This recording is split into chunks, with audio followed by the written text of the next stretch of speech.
você sempre morou aqui ou morou fora, assim, nasceu na onde? Conta pra gente aí. Então, cara, eu nasci, eu me considero muito itauense, mas eu não nasci aqui.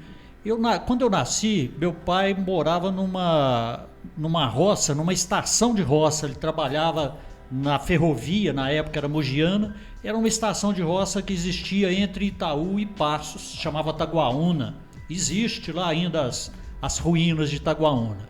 E a gente moramos lá enquanto a gente era bem pequeno e viemos para Itaú quando chegou a época de ir para a escola. Naquele tempo a meninada entrava na escola ali pelos 7 anos, né? E então foi nessa idade mais ou menos, de 6 para 7 anos, que eu vim para Itaú. Mas a minha mãe era família daqui de Itaú, meu pai tinha morado aqui, então sempre teve relação com Itaú. A raiz era aqui. Sim, e com essa característica do meu pai trabalhar na ferrovia, ele era muito transferido de estação. Então moramos num punhado de lugar aí, né? Até eu tinha dificuldade de ter amigo de infância, porque você estabelecia uma amizade, né? Dali a pouco mudava, e aí até restabelecer essa amizade, né? É capaz que foi por isso que eu aprendi a viver muito sozinho, assim, eu tenho prazer em ficar sozinho também. Mas legal, isso é legal. Acho que é por isso. Então, mas aí, ali pelos meus 14 anos, que meu pai aposentou da ferrovia e a gente mudou para Itaú.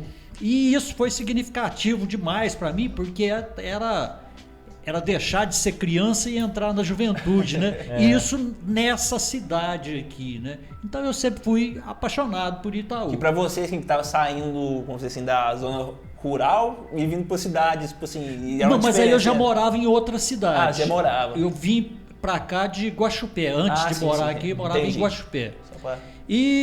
Mas só que não ficamos muito tempo aqui não. Meu pai ficou aqui, minha família. Mas eu fui, com 15 anos, eu fui estudar em Franca. Com 15 anos eu saí de casa, né? Estudei em Franca, fiz 4 anos lá de curso técnico e fiz curso técnico, procurar emprego, não arrumava nada por aqui, bati para São Paulo. Morei 6 anos lá em São Paulo. Eita.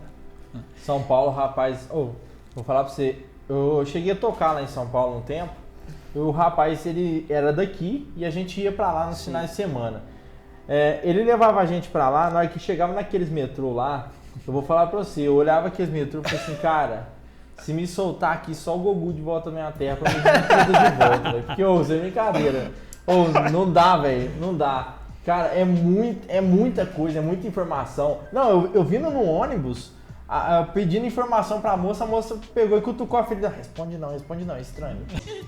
Foi. Responde não, é estranho. Eu falei assim, cara, assim, a cultura da cidade pequena com a grande... É diferente. É diferente. Eu não sei se você notou isso. Nossa, entendeu? demais. Demais. E tipo assim, e quem vem da cidade grande pra pequena, geralmente não gosta, né? Porque acostuma com o batidão. Com aquela agitação. E você foi ao contrário, né? Eu não já fui para lá querendo voltar, então eu não queria ficar em São Paulo, né? E você está falando dessa dificuldade, eu tava lembrando aqui, quando eu morei em São Paulo de 80 a 86, e então, cara, ônibus, para você pegar ônibus lá, né? Hoje o que o pessoal faz? Pô, acessa ali o aplicativozinho, descobre tudo. Cara, tinha um livro, era um calhamaço assim, que era o guia dos ônibus. E a gente comprava isso para poder ir nos lugares, para saber que ônibus que ia pegar. Ih, rapaz. Até Então, você chegar na página que tava o ônibus que você ia pegar, você já perdeu. Não, tinha um roteirinho legal, e aí tinha o mapa dos bairros, era bem prático, assim. E servia pra sentar também, de banquinho, né? Tá mais ouvindo, tá doido. Então, mas São Paulo eu nunca gostei muito de lá, não queria ficar por lá, não. Mas São Paulo me trouxe algumas coisas legais, sabe? Pra mim trouxe uma coisa assim, bem... questão mais social também, sabe? Porque assim, eu não sei se na época que você foi pra lá era assim, mas quando eu chegava lá, assim, sabe? Você vê foto, às vezes, vídeos na internet, tudo, da cidade, uma cidade bonita, cultural, não sei o que tem. Mas assim, quando você chega na rodoviária, começa a pegar um lugar mais mais assim, Sinistro. assim, diferenciado, sabe? Você sente, você vê o pessoal, a sofrência que o pessoal passa lá. Eu te juro por Deus, cara, te juro por Deus. Eu tava no hotel, na janela do hotel, olhando pra rua, vendo o movimento.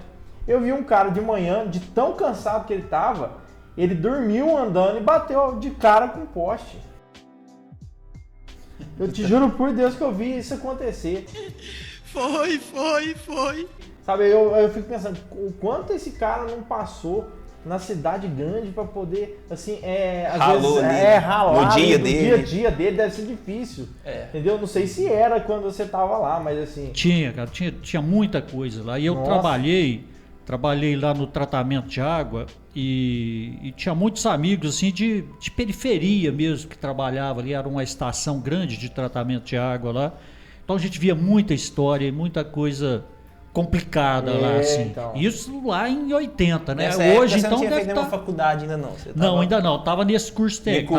Isso. Uhum. Eu tinha decidido nessa época, meus amigos foram fazer faculdade. Mas eu achava que não tinha grana para isso, que não dava para bancar, precisava trabalhar. Então eu parei no curso técnico e fui batalhar, né?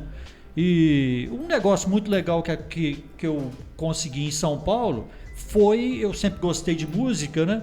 E nessa época, cara, eu mergulhei num punhado de show, conheci um monte de artistas diferentes, assim. Não. Cara, você falou do rock por causa do cabelo lá, eu até gosto de algumas coisas de rock, do pop, mas eu sou muito mesmo de MPB, né? Então eu ia por essa seara aí, E muita música regional, conheci muita coisa lá. E já comecei também a conhecer um pouco, a estar mais desperto para as questões políticas. Porque nessa época o Brasil estava bombando, estava saindo do regime militar, né? Então estava começando até greve lá, eu fui conhecer greve lá em São Paulo, nesse serviço, né? Pra cá não tem, né? Acho que pra cá não tinha. Não tinha. Para o Itaú, né? Que cara mais engraçado. Cara, eu fui. Tem muita história, eu vou dar o pulo, mas eu vou voltar. Eu fui presidente do sindicato de tratamento de água em Passos, onde eu trabalhei lá. Fizemos uma greve lá. Fiquei uma semana parado, acampado na porta da repartição lá. Foi legal. Foi legal. Conseguimos muita coisa não, mas foi mais uma experiência que a gente teve. Mas foi legal. Foi legal, foi legal. Então, mas aí teve essa questão de São Paulo. Por exemplo, eu achei muito marcante isso, eu fui no comício pelas diretas já. Quando começou a ter as conversas de eleição, eu fui lá na Praça da Sé, foi em 84. Interessante. Então, saiu daquele conhecimento que a gente tinha de interior, você desenvolve mais, né? Aí já casei, já estava casado, já tinha filho pequeno. Quantos filhos? E aí tem um casal de filhos. Nessa época você tinha um casal já? Já tinha, nas diretas já, em 84 eu ainda não tinha nenhum. Eu casei em 83 e em 84 nasceu minha filha. Sim. Ela nasceu em junho, esse comício acho que foi março, mais ou menos, não me lembro exatamente. E você falou da direta já, o que é a direta já? Desde o golpe militar, do governo militar, ficou proibida a eleição para presidente, a eleição direta para presidente. Quem escolhia os presidentes era uma votação pelos deputados.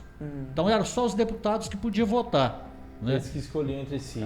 Isso, aí tinha os candidatos, só podia ter 2 partidos no Brasil, isso tudo em função do golpe militar. O que aconteceu lá. Isso.